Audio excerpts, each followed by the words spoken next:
এক দরবেশ তার ছেলেকে ওসিয়ত করলো, বাবা তুমি কোনোদিন স্ত্রীর কাছে গোপন কথা বলবা না, আর কোনো পুলিশের সাথে বন্ধুত্ব করবা না, আর বাড়ির উঠানে কখনোই বড়ই গাছ রোপণ করবা না।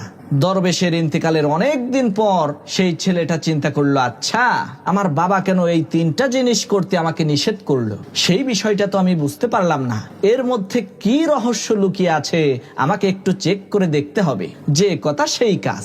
ওই দরবেশের ছেলে এক পুলিশের সাথে বন্ধুত্ব করে সেই পুলিশকে মাঝে মধ্যে বাড়িতে দাওয়াত দিয়ে ভালো মন্দ রান্না করে খাওয়াতো। এরপর সে তার ঘরের সদর দরজার সামনে কয়েকটা বড়ই গাছ রোপণ করলো।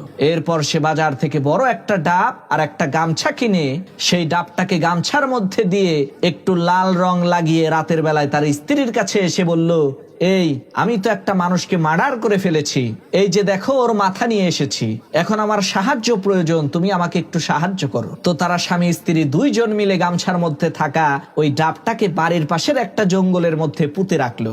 এরপর চলে গেল অনেক দিন, কিন্তু তার উপরে কোনো বিপদ আসলো না। তখন ওই দরবেশের ছেলে বলল, আমার পিতা আমাকে যে তিনটা জিনিস করতে নিষেধ করলো আমি তো করলাম, আমার তো কোনো কিছুই হইল না, বুঝলাম না ব্যাপারটা।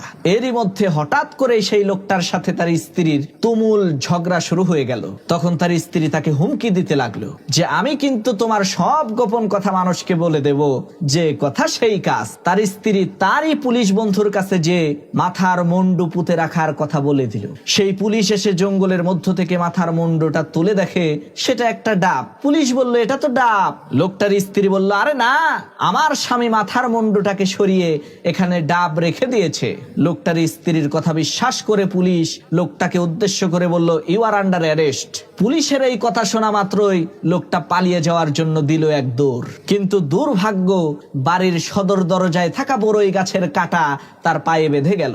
লোকটা মাটিতে বসে আকাশের দিকে তাকিয়ে বলতে লাগলো, বাবা এখন বুঝলাম কেন তুমি এই তিনটা জিনিস আমাকে করতে নিষেধ করেছিলে।